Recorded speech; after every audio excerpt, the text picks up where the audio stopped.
Hello everyone, नमस्कार आप सभी को। आज इस 264वें दिन के वीडियो में आप सभी का स्वागत है।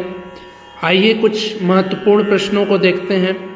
तो आज का पहला प्रश्न है, ताल की जातियां हैं। ताल की कुल 5 जातियां हैं। तिस्त्र, चतुस्त्र, खंड, मिश्र, संकीर्ण। ठीक है, तिस्त्र, चतुस्त्र, खंड, मिश्र और संकीर्ण, ये ताल की 5 जातियां हैं। दूसरा प्रश्न है, ताल के अंग हैं। ताल के 6 अंग होते हैं। तीसरा प्रश्न है, यति के प्रकार हैं। यति के 5 प्रकार हैं। समा, स्त्रोग्धा, मृदंगा, पिपलिका, गोगुप्छा। ठीक है, ये यति के कुल 5 प्रकार हैं। इसके बाद चौथा प्रश्न है, भुर्जी खां का घराना है। भुर्जी खां जी का घराना है जयपुर घराना। भुर्जी खां जी जयपुर घराने से हैं। इसके बाद 5वां प्रश्न है, 3 जातियों की कितनी उपजातियां हैं। 3 जातियों की 9 उपजातियां हैं। 3 जातियां कौन कौन सी हैं? औड़व, शाड़व और संपूर्ण। ये 3 जातियां हैं और इनकी 9 उपजातियां हैं। औड़व औड़व, औड़व शाड़व, औड़व संपूर्ण, शाड़व औड़व, शाड़व शाड़व, शाड़व संपूर्ण, संपूर्ण औड़व, संपूर्ण शाड़व और संपूर्ण संपूर्ण। ये 3 जातियों की 9 उपजातियां हैं। ठीक है। इसके बाद 6वां प्रश्न है, दत्तिल और कोहल किसके पुत्र हैं। दत्तिल जी और कोहल जी भरत जी के पुत्र हैं। भरत जी के पुत्र का नाम है दत्तिल और कोहल। ठीक है। 7वां प्रश्न है, यामिनी कृष्ण मूर्ति की नृत्य शैली है। यामिनी कृष्ण मूर्ति जी की नृत्य शैली है कुचिपुड़ी नृत्य शैली। यामिनी कृष्ण मूर्ति जी का संबंध कुचिपुड़ी नृत्य शैली से है। ठीक है। इसके बाद 8वां प्रश्न है, एक ताल की तिगुन एक आवर्तन में आएगी। एक ताल की तिगुन, एक ताल जो 12 मात्रा का ताल है उसको तिगुन करेंगे तो 12/3 कर देंगे तो 4 आएगा। ठीक है। तो एक ताल की जो तिगुन है वो 4 मात्रा में आएगी।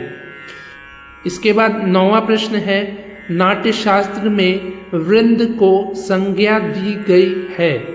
नाट्य शास्त्र में वृंद को कुतुब की संज्ञा दी गई है। 10वां प्रश्न है, संगीत रत्नाकर में अध्याय हैं। संगीत रत्नाकर में कुल 7 अध्याय हैं। 7 अध्यायों का वर्णन संगीत रत्नाकर में किया गया है।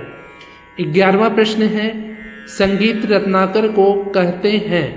संगीत रत्नाकर को सप्ताध्यायी, यानी कि जिसमें 7 अध्याय है इसलिए इसको सप्ताध्यायी भी कहते हैं। 12वां प्रश्न है, उत्तर भारतीय संगीत में शुद्ध थाट हैं।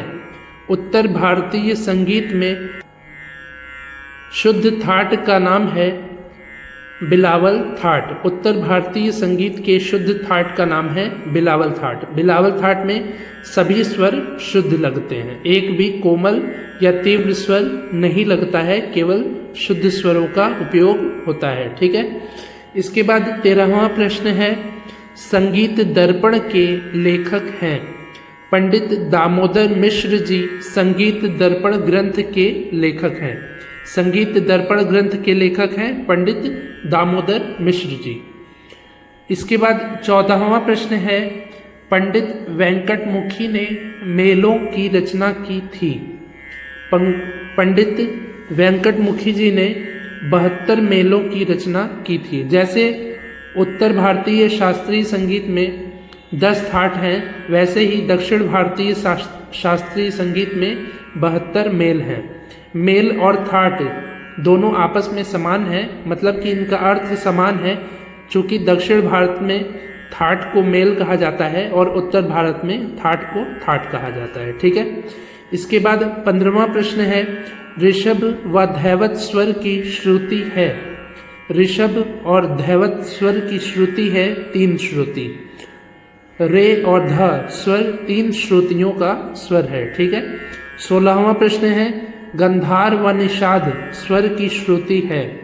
गंधार और निषाद स्वर की दो दो श्रुतियाँ हैं।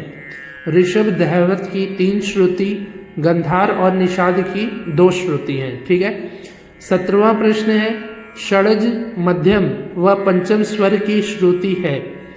स म प षड्ज मध्यम पंचम स्वर की 4 श्रुतियाँ हैं। ठीक है। षड्ज मध्यम पंचम स्वर की 4 श्रुति, गंधार निषाद स्वर की 2 श्रुति और ऋषभ दैवत स्वर की 3 श्रुतियाँ हैं। ठीक है। इसके बाद 18वां प्रश्न है, 10 मात्रा की ताल है। 10 मात्रा की ताल है झप ताल। झप ताल में 10 मात्रा होती है। 19वां प्रश्न है, 4 विभाग से कम विभाग वाला ताल है। दादरा ताल जो है 4 विभाग से कम विभाग वाला ताल है। दादरा ताल में केवल 2 ही विभाग होते हैं, धा धीना और धातुना, जिसमें 3 मात्रा होती है। इसके बाद आखिरी प्रश्न है 20वां प्रश्न, वेदों की संख्या मानी गई है। वेदों की संख्या 4 मानी गई है। यजुर्वेद, सामवेद, अथर्ववेद और ऋग्वेद। ये सभी वेद हैं जिनकी संख्या है 4। और नाट्य शास्त्र को पंचम वेद की संज्ञा दी गई है। मतलब कि इसको एक तरह से 5वां वेद कहा गया है, पर शायद माना नहीं गया है। ठीक है। केवल 5वां वेद कहा गया है नाट्यशास्त्र ग्रंथ को। तो ये हो गए आज के 20 महत्वपूर्ण प्रश्न। उम्मीद है आपको समझ में आया होगा। मैं इन प्रश्नों को विस्तार से बताने की कोशिश किया हूँ। ऐसे ही मैंने आज से पहले 263 वीडियो में प्रतिदिन 20-20 प्रश्नों को बताया है। तो उम्मीद है आपने वो वीडियो देख लिया होगा। यदि नहीं देखा हो तो उन वीडियोस को भी देख लीजिए, जिससे कि आपके आने वाली परीक्षा की अच्छे से तैयारी हो जाए। ठीक है। तो ऐसे ही महत्वपूर्ण वीडियोस को, महत्वपूर्ण प्रश्नों को देखने सीखने के लिए आप हमसे जुड़े रहिए। इस चैनल को सब्सक्राइब करिए और यह वीडियो अच्छा लगा हो तो इसको लाइक और शेयर भी करिए। तो मिलते हैं ऐसे ही नए वीडियो में, अगले नए वीडियो में। तब तक के लिए नमस्कार, धन्यवाद।